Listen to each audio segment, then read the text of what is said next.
Bismillahirrahmanirrahim. Assalamualaikum warahmatullahi wabarakatuh.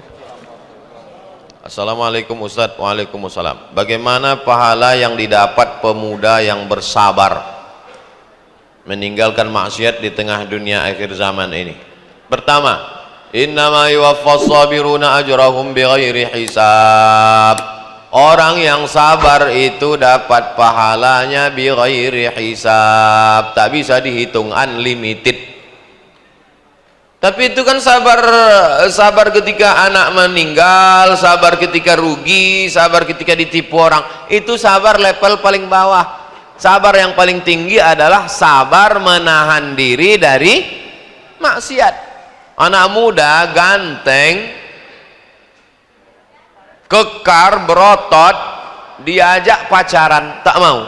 Oh, itu yang hebat. Cuman masalahnya itu cuma ada di sinetron-sinetron religi waktu Ramadan aja. Itu yang pertama. Yang kedua, sab'atun yudhilluhumullahu fi dhillihi yawma la dhilla illa dhilluh. 7 golongan yang dapat naungan pada padang mahsyar. Waktu itu tak ada tempat naungan kecuali Allah. Di antara yang dapat naungan itu adalah syabun nasha'a fi ibadatillah, anak muda yang beribadah kepada Allah. Maka saya bangga subuh ini banyak saya tengok anak-anak muda. Yang tua-tua tak usah kita ceramahi lagi. Emang udah masanya lah. Masanya beramal soleh. Kapan lagi? 3. La tazalu qadama 'abdin yaumal qiyamah. Nanti pada hari kiamat kaki manusia ini tak bergeser sampai ditanya. La tus'alunna yauma idzin anin na'im. Dia akan disoal, akan ditanya. Di antara pertanyaan yang ditujukan kepada kita adalah an syababihi fima ablah. Masa muda kemana saja kau pakaikan? Masa muda kau kemana aja? Pengajian dengan Ustaz Somad. Kemana lagi? Pengajian di Ar-Rahman dengan Ustaz Dr. Muhardi Muhammad Saleh. Di mana lagi? Pengajian online webinar. Di mana lagi? Pengajian di YouTube. Pengajian. Yang keempat tentang Ashabul Kahfi. Fityatun amanu bi rabbihim wa zidnahum huda. Mereka adalah anak-anak muda yang beriman kepada Allah. Zidnahum huda. Maka kami tambah-tambah hidayahnya. Ternyata hidayah itu bisa bertambah. Ditambah. Zidnahum huda.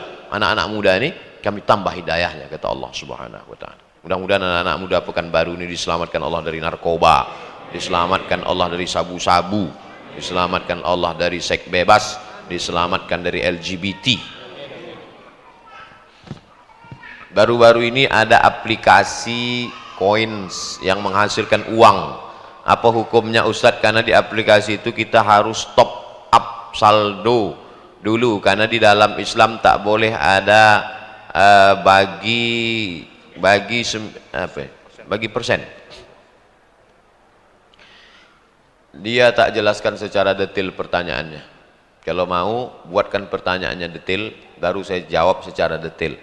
Tapi secara umum, karena jawab pertanyaannya umum, saya jawab umum. Selama transaksi itu bebas dari pertama gharar gambling, tak boleh ada gambling, judi. Yang kedua, tak boleh ada ghish, tipu. Yang ketiga, tak boleh ada zulm, aniaya. Karena pertanyaannya umum, saya jawab umum. Kalau pertanyaan khusus, saya tunjukkan di mana letak haramnya. Selama dalam transaksi itu tidak ada ghish, tipu, tidak ada zulm, aniaya, tidak ada gharar gambling, ketidakjelasan, maka transaksi itu halal. Duit yang diperoleh untungnya halal. Tapi kalau ada salah satu dari 3 unsur ini, atau ada 2, atau ada 3-tiganya, maka haram. Syarat masuk surga tadi, man akala thayyiban, makanannya mesti baik. Makanan yang tak baik, dapat duit haram, diberikan sepiring lontong sayur, berubah menjadi setetes darah, masuk dia ke takai jantung, dari jantung menyembur dia ke otak, isi otak hitam otak ini gara-gara makan haram. Kalau sudah otak jahat, mata jahat, telinga jahat, kaki jahat. Anakku ini bukan main jahat Pak Ustadz. Nah, itulah makan haram. Awak aja makan baik kadang-kadang jahat. Tetangga saya suami istri kerja di bank konvensional, sering mengasih kami makanan, padahal uangnya duit riba. Kalau dibuang kan mubazir. Jadi macam mana Pak Ustadz? Nama kitabnya Fatawa Mu'asirah. Nama penulisnya Syekh Yusuf Al-Qaradawi. Bukunya sudah diterjemah ke bahasa Indonesia, Gema Insani Press. Judulnya fatwa-fatwa kontemporer. Bunga dari bank konvensional boleh disalurkan ke masalih ammah, lembaga yang dinikmati masyarakat umum, panti jompo, anak yatim, fakir miskin. Bingung kami Pak Ustadz, kemana kami masukkan? Salurkan ke yayasan tabung wakaf umat, karena itu untuk kepentingan masalih umat. Yayasan tabung wakaf umat bukan punya Abdul Somad. Kalau Abdul Somad mati, yayasan itu tak turun ke anak, ke cucu saya, tak ada hubung kait. Sudah fakta integritas, ini milik umat. Pengurusnya dipakai ramai 35 orang yang terdiri dari 4 unsur. Unsur alumni Azhar Mesir, unsur alumni UIN Suska angkatan 96 kawan-kawan saya kuliah, unsur jamaah, dan unsur tim UAS. 4 unsur. Banyak yang komplain, kenapa yayasan ini terlalu gemuk? Karena kalau gemuk ini payah bergerak. Saya bilang ada yayasan yang terlalu kurus, saking kencangnya habis yayasan itu dilarikannya. Memang sengaja kita buat gemuk biar supaya orang susah mau membuat haram. Nah itu. Oleh sebab itu salurkan ke lembaga. Kalau dikasihnya dalam bentuk makanan, Pak Ustadz macam mana? Serahkan ke panti jompo, panti yatim. Kan banyak panti yatim di Pekanbaru. Antarkan kalau dikasih. Ustadz diundang ke bank konvensional. Selalu saya ceramah di bank konvensional. Itu banyak video saya ceramah di bank konvensional. Tapi duitnya tak saya ambil. Allah pula tak Ustaz ambil, jelas kami tengok duit itu Ustaz ambil. Saya ambil, tapi saya serahkan ke masjid. Tak pernah, dari awal dulu, bukan sejak viralnya aja. Allah, itu kan sejak viral dulu-dulu, dari dulu-dulu. Awal saya pulang 2004 sini, asal dapat duit itu saya buat satu plastik dari bank konvensional, ditumpuk banyak. Habis itu saya serahkan, masukkan ke amplop, bagi masjid. Tak pernah saya ambil. Roti itu saya ambil, saya bawa pulang. Saya bawa dulu cerita lama nih, ceramahlah saya di bank konvensional. Sekarang ini jarang bank konvensional ngundang, mungkin sakit hati orang tuh saya bilang haram-haram. Dulu waktu masih belum apa kali, dikasihnya lah kue kotak hari Senin. Waktu itu saya ceramahnya sore jam 5. Ustadz nggak minum? Nah, aku puasa aku. Terus sampai lampu merah depan Masjid Ar-Rahman. Maksud saya kue kotak ini mau saya kasihkan ke anak-anak yang jual itu. Tak ada anak-anak sore itu, macam tahu dia saya bawa kue haram nih. Tak ada. Habis itu saya lanjut saya masuk saya jalan flyover belok kiri apa? Enggak, terus ada Harapan Raya. Masuk Harapan Raya terus masuk jalan ini masjid. Saya pun ceramah situ. Ceramah maghrib sampai ke Isya, habis Isya tanya jawab, minum. Maksud saya pulang saya mau makan kerang rebus di jalan Nangka. Pas mau belok nampak saya lah tukang jual kuaci, maaf buta, pas di depan tempat jual kerang rebus tuh. Saya tanya dia, Bapak udah berapa lama jualan? Dari pagi tadi, kata dia. Berapa banyak kuaci ini laku? Adalah. Di mana tinggal? Di Jalan Paus. Ada yang ngantar? Tidak ada. Dari tempat jual kerang rebus itu ke Paus kan jauh lagi. Saya bilang, masuklah ke dalam. Saya antarlah dia ke Jalan Paus, ke tempat kos dia. Di situ ada banyak orang tunanetra, ada pijit refleksi segala macam. Saya kasihkanlah kue tadi ke dia. Tak Islam dia. Rupanya kue tadi memang jatah dia lah itu. Ada nama dia tertulis di kue itu. Nah, itu. Jadi saya renung, kemanalah jatuh kue ini nanti? Rupanya ke dia. Bayangkan tuh, perjalanan kue itu. Saya dan suami berniat ingin mendaftar haji, tapi uang kami kurang sekitar 25 juta. Sudah kami coba pinjam ke abang dan ke kakak agar bisa cukup, tapi belum bisa. Apa bisa kami ikut talangan haji yang dibuat oleh bank? Datanglah kita ke bank konvensional. Assalamualaikum, selamat pagi, katanya. Mana mau dia waalaikumsalam? Selamat pagi, gitu dia. Saya ini mau beli mobil, dikasihnya kita duit. Kalau kita pinjam duit, bayar duit berlebih. Pinjam 100 juta, bayar 120, riba namanya. Disitulah letak ribanya. duit sama duit berlebih riba. Masuk kita ke bank syariah. Assalamualaikum bank syariah. Waalaikumsalam bapak, katanya. Aku mau beli mobil, mau pinjam duit 100 juta. Enggak bisa. Uang dengan uang riba. Kenapa di bank syariah itu bisa menjadi halal? Bapak untuk apa duit 100 juta? Untuk beli mobil. Mana dialernya? Ini.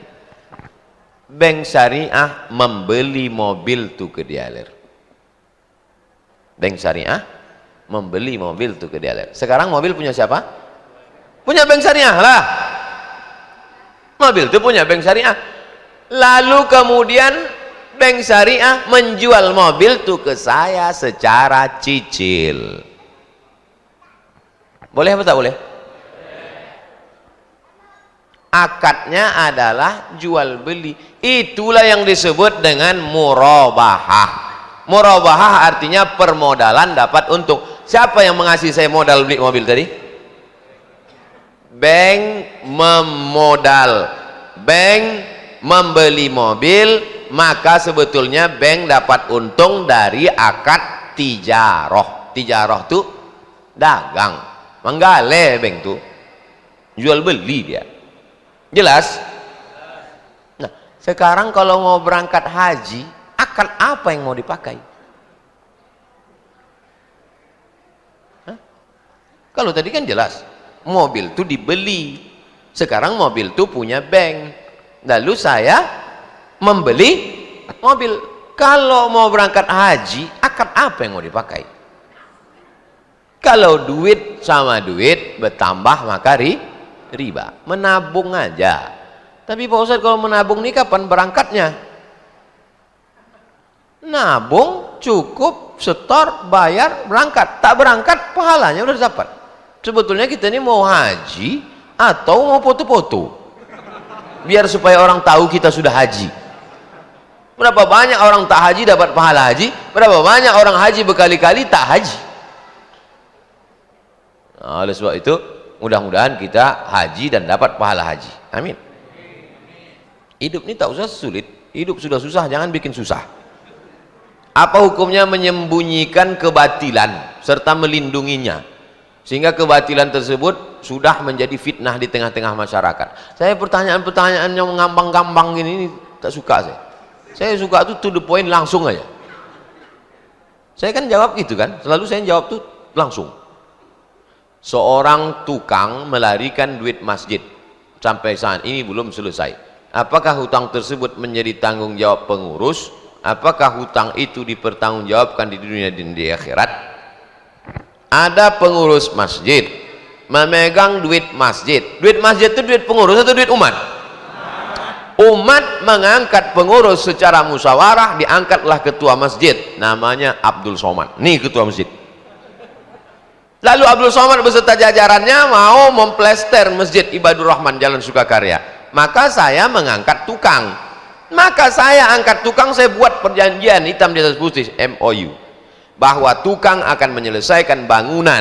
Bangunannya ini, duit yang disetor sekian, akan selesai dalam sekian hari. Kalau tidak, maka kau tukang, ku penjara, kan kau ke dalam penjara. Mesti jelas MOU-nya. Maka ketika tidak terwujud, siapa bertanggung jawab? Jelas, penjarakanlah bersama kalau tak selesai bangunan.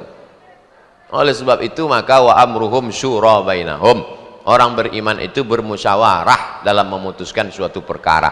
Ini masalah amanah, amanah umat oleh jamaah. Makanya kalau ada pengurus minjam duit, Ustaz Somad, ya ini ada jamaah minjam duit, itu bukan duit kita. Saya bilang duit masjid itu duit umat. Saya diangkat jadi ketua masjid, maka kuasa saya. Kalau sampai duit itu hilang, saya lah bertanggung jawab di hadapan Allah, daripada saya bertanggung jawab di padang mahsyar, mempertanggungjawabkan amal lagi, mempertanggungjawabkan mata, telinga, tangan, kaki, hati, pikiran lagi, mempertanggungjawabkan dia pula lagi. Banyak betul lah tanggung jawab kita ini. Oleh sebab itu hati-hati tentang masalah amanah ini. Beras sama makanan lainnya diberi sama. Pak Ustadz, akikah beras sama makanan lainnya diberi sama kakaknya boleh? Ini mesti dibawakan ke Fakultas Pendidikan jurusan Bahasa Indonesia. Pak Ustadz, akikah. Baris pertama, Pak Ustadz, kalau akikah beras sama makanan lainnya diberi sama kakaknya boleh? Tanda tak ada, koma tak ada. Tapi saya paham. Kitab kuning aja kita paham, apalagi macam-macam ini. Si adik ini anaknya lahir. Si adik ini adik paling kecil, anaknya lahir. Datanglah abang sama kakak-kakaknya ngasih beras. Kasih beras, kambing dari dia. Lalu dipotongkannya kambing, beras tadi dimakan. Boleh tak dia akikah kenduri anaknya pakai beras yang dikasih? Jangankan berasnya, kambingnya pun dikasih kakak kau bagus. Kalau kakak tuh bagus, kambing tuh kasih. Aku senang betul anak kau lahir. Nah, ini kambingnya.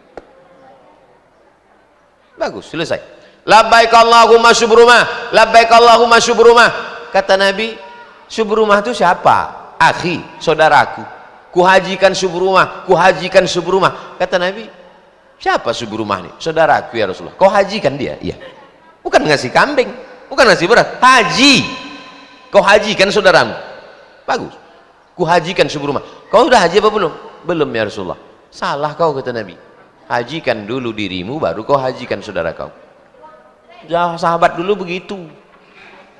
Saudara itu dulu dihajikan, baru dia. Orang sekarang haji bolak-balik, saudara tak makan. Beruntung kau punya saudara, dikasihnya beras. Saudara sekarang beras kau pula diambilnya kadang. Bagaimana pendapat tentang sholat subuh di masjid lain tapi pengajian di sini? Apakah bisa ikut Isra, Pak Ustadz? Man sholat subuh fi jama'atin, sholat subuh berjamaah di masjid. Summa menunjukkan dia tidak melakukan aktivitas lain. Sholat subuh di masjid Hijratus Sabirin, sholat subuh di masjid Hijratus Sabirin. Summa kemudian yalkurullah, berzikir dia mengingat Allah. Majelis kita ini majelis zikir, karena yang kita kaji hadis, tak ada cerita lain. Bahwa ada yang tersenyum ketawa, bukan saya nyuruh, kalian sendiri. Summa kemudian dia duduk berzikir mengingat Allah hatta tatlu asyam, sampai terbit matahari. Summa kemudian langsung menunjukkan di situ langsung yusolli rakaatain. Oleh sebab itu salat kalau cukup 3 syarat, salat subuh berjamaah, duduk berzikir mengingat Allah sampai terbit matahari, cukup 3 syarat, namanya isyraq. Jadi kalau ada tadi yang sholat subuhnya di masjid lain, datang dia kemari, sholat sunat dia, maka masuknya duha. Tapi bahwa isyraq lebih tinggi daripada duha, duha lebih tinggi daripada isyraq, mana kita tahu? Boleh jadi yang itu lebih ikhlas. Ikhlas ini malaikat pun tak tahu, apalagi saya. Nah, jadi yang sholat subuh tadi di masjid lain, datang dia ke sini, jangan pula yang sini. Aku lebih dulu masuk surga dari kau lagi. Mudah-mudahan kita semua masuk surga. Ustadz, saya punya seorang nenek yang umur 95 tahun. Jadi di masa kecilnya dia sudah termasukkan jin oleh orang tuanya. Jadi di hari tuanya perilakunya tak seperti sering berjalan berkilo-kilometer tanpa lelah. Kadang-kadang memakan rumput.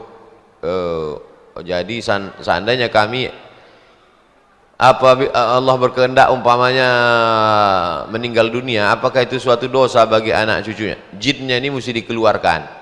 Jadi zaman dulu nenek moyang kita ini kan berkawan sama jin. Ada itu dalam surat Al-Jin juz 29. Fariqum minal insi ya'udzuuna birijalib minal jinni. Sekelompok manusia ini ada yang berkawan sama jin. Ada dalam juz 29 surat Al-Jin. Fazaduhum rahaqa. Jadi nenek moyang kita dulu sebelum Islam datang berkawan sama jin. Waktu ayahnya mati, jin itu hidup karena umur jin ini panjang. Jin itu umurnya panjang, dia bukan kena diabetes, tak ada, jantung koroner tak ada, covid pun tak mempan. Jadi jin umur panjang.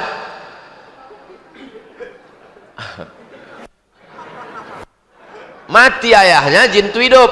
Jin itu turun ke anaknya. Mati anak ini, jin itu hidup, turun ke cucunya. Biasanya ke anak-anak pertama. Anak pertama. Saya termasuk anak pertama. Ya. Jadi kalau kita sembahyang, sholat, berzikir, jin itu tak bisa dekat. Jin itu mau dia dekat dengan kita kalau kita kasih, kita potongkan ayam, kita kasih dia darah. Makanan jin itu, jangan kamu beristinja dengan tulang. Tak boleh istinja dengan tulang, istinja mesti dengan batu. Kenapa tak boleh istinja dengan tulang? Innahu ta'amu ikhwanikum, karena tulang itu makanan jin. Tak boleh menyiram air panas di luar jendela, buka jendela. Nah, orang di kampung buka jendela, siramkan air panas. Tak boleh, karena tak takut ada anak-anak jin tersiram situ, mengamuk dia. Menyolap kawan Pak Ustaz. Kesambet kata orang Jawa. Kalau orang Melayu tersapo. Kata orang Sunda bebegik atuh. Tuh. Nah, jadi hubungan manusia dengan jin ini, itu makanya tak boleh kencing di lubang tanah. La yabulanna ahadukum fil juhri, jangan kalian kencing di lubang tanah. Dalam kitab Hasyiah As-Sindi syarah Sunan Nasai dikatakan, kenapa tak boleh kencing di lubang tanah? Masakinul jin, karena lubang tanah itu tempat jin. Makanya ada orang kencing di lubang tanah, habis itu membesar kawan tuh. Disapo jin tuh kan. Jadi oleh sebab itu masalah orang diganggu jin itu ada. Nah, saya mau mengatakan bahwa ini bukan fiksi, ada dalilnya menurut sunnah. Setelah kita tahu bahwa jin itu ada dan dia bisa mengganggu orang dan dia bisa berteman dengan orang, bagaimana cara mengeluarkannya? Ruqyah. Jadi atuk nih yang 95 tahun nih di ruqyah. Ruqyah di Masjid Al-Falah masih ada lagi? Ada? Bawa Pak Masjid Al-Falah biar dikuliah sama Ustadz Zafrullah, dulu dua tuh, Ustadz Saifullah siang, Ustadz Zafrullah malam. Nah, jadi jin ini dibagi dua, ada jin siang, ada jin malam, ada penangannya khusus. Kau ini jin siang sama jin malam. Kalau jin siang sama Ustadz Saifullah, jin malam sama Ustadz Zafrullah, lengkap insyaallah. Riau ini apa yang tak ada, semua ada. Jin itu pun ada. Ada semua. Lazimnya setelah iqamat, imam kan segera mimpin sholat berjamaah. Namun ada juga yang tak langsung, tapi imam menyampaikan pemberitahuan singkat lebih dahulu, pemberitahuan ada undangan warga, ada gotong royong dan lain sebagainya. Setelah pemberitahuan itu disampaikan barulah sholat dimulai. Dua ini masalah. Yang pertama, apa hukum dari iqamat ke sholat lama? Sholatnya sholat apa? Kalau sholat maghrib dalam mazhab Syafi'i pendek, asal hilang syafaq ahmar yang merah-merah di barat itu habis waktu maghrib. Mazhab Syafi'i pendek. Tapi kalau mazhab Hanafi, Hambali, Maliki, waktu maghrib itu panjang sampai masuk waktu isya. Tapi saya pakai mazhab Syafi'i, maka saya langsung sholat maghrib. Kalau sholat isya, makanya di sebagian masjid habis azan tujuannya untuk ngasih tahu orang bahwa waktu isya sudah masuk. Habis itu orang pengajian isya boleh sampai laula an asyqa ala ummati, kalau tak memberatkan bagi umatku la amartum bi ta'khiril isya, kusuruh mereka menunda isya. Aslinya waktu isya itu langsung tengah malam supaya langsung orang tahajud. Tapi karena Allah Maha Kasih Maha Sayang, jadi isya. Adapun sholat zuhur dengan sholat asar memang ada mazhab namanya mazhab Hanafi, mereka pakai tabrid namanya. Tabrid diambil dari kata barid. Barid artinya dingin, matahari panas terik menunggu dingin teduh. Makanya di masjid India di pasar Kuala Lumpur ada masjid India, itu sholat zuhurnya dilaksanakan sejam setelah azan. Allahu Akbar, Allahu Akbar. Masuk kita masjid tak ada orang. Kapan ini? Masjid India. Masjid India ini mazhabnya mazhab Hanafi, mereka pakai hadis tabrid, menunggu matahari teduh. Tapi jangan ini kalian pakai nanti untuk nunda-nunda sembahyang. Kok kenapa tak sembahyang? Ada itu satu mazhab. Kok kaji, kok belum sampai lagi ke situ. Kita ini mengaji bukan mencari pembenaran terhadap kesalahan kita menunda sholat. Kita yang sudah terbiasa menyegerakan sholat dalam mazhab Syafi'i langsung. Ini tentang masalah bolehnya menunda sholat beberapa saat. Yang jadi masalah di sela-sela itu diisi dengan urusan-urusan dunia. Sedangkan dalam hadis dikatakan setelah berwudu menuju sholat Nabi melarang tasbih. Habis wudu Nabi melarang tasbih. Tasbih tuh tasbih. Tasbik artinya menjalin jari jemari, Nabi melarang. Kenapa? Takut hati rusak. Karena kita sudah jaga. Kita sudah jaga hati kita. Hati kita sudah dijaga lurus, jangan lagi diurus. Hati udah lurus nih, udah lurus mau sholat, ingat Allah, ingat mati, ingat kiamat, udah fokus. Jamaah sekalian, supaya besok membawa cangkol-cangkol kita. Terbayanglah cangkol, terbayang. Cangkol ini tak apalah merusak, yang merusak ini iurannya nih. Bagi ibu-ibu bawalah nasi bungkus besok, akhirnya terbayang lagi toco, terbayanglah merica, ketumbar, lauk apel. Allahu Akbar. Besok nasi yang agak murah, nasi apa yang besok ku masak kan. Jadi kalau bisa antara azan iqamat ke azan itu jangan lagi ada urusan-urusan dunia. Adapun di Ar-Rahman dulu saya selalu di Ar-Rahman dulu saya selalu setiap kultum dari azan ke iqamat itu kultum dulu di Ar-Rahman. Pembawa acaranya ada di sini. Berikut ini mari kita dengarkan kultum menjelang zuhur disampaikan oleh Dr. Abdul Somad. Setiap saya ceramah di Ar-Rahman itu pasti klarifikasi dulu. Saya belum doktor. Bolak-balik katakan, aku ini belum doktor, jangan sebut doktor Ustaz. Doa katanya, dokter. Sekarang udah doktor tak pernah lagi. Rupanya doa-doa jamaah semua. Itulah kaji kita kesempatan ini. Kita akan ketemu di Masjid Al-Muqaddis Pasar Dupa nanti pada Assalamualaikum warahmatullahi wabarakatuh. Tolong doakan Ana M. Zaki Rahman agar menjadi penghafal Quran 30 juz. M. Zaki Rahmana dan seluruh anak-anak kita, anak-anak Pekanbaru, anak-anak Indonesia, supaya menjadi penghafal Quran, supaya muncul tentara hafal Quran, polisi hafal Quran, kepala dinas hafal Quran, bupati, gubernur, presiden hafal Quran. Ala hazihin niyah. Al-Fatihah. A'udzubillahi minasyaitonir rajim. Bismillahirrahmanirrahim. Alhamdulillahi rabbil alamin. Ar-Rahmanir-Rahim. Maliki yaumiddin. Iyyaka na'budu wa iyyaka nasta'in. Ihdinas siratal mustaqim, siratal ladzina an'amta 'alaihim ghairil maghdubi 'alaihim waladdallin. Amin. Allahumma shalli ala sayidina Muhammad wa ala ali sayidina Muhammad. Allahumma inna natawassalu ilaika bihaqqi nabiyyika Muhammad sallallahu alaihi wasallam an tashfi mardana. Saudara-saudara kami yang sedang kau uji dengan penyakit, beri kesembuhan ya Allah. Wa tarham mautana, saudara kami yang sudah meninggal dunia, lapangan kuburnya ya Allah. Wa tuballigh maqasidana, segala maksud niat baik kami sampaikanlah dengan mudah ya Allah. Wa taghfir lana ma madha, segala dosa silap salah kami ampunkan, tutupi supaya kami selamat dunia akhirat ya Allah. Allahumma ja'al abna'ana wa banatina minas salihin was salihat, jadikan anak-anak kami anak-anak soleh solehah, min huffazil Quran wal hafizat, menjadi penghafal Quran. Wahfazhum min kulli su' wa syar, jaga mereka dari segala perbuatan maksiat dan dosa ya Allah.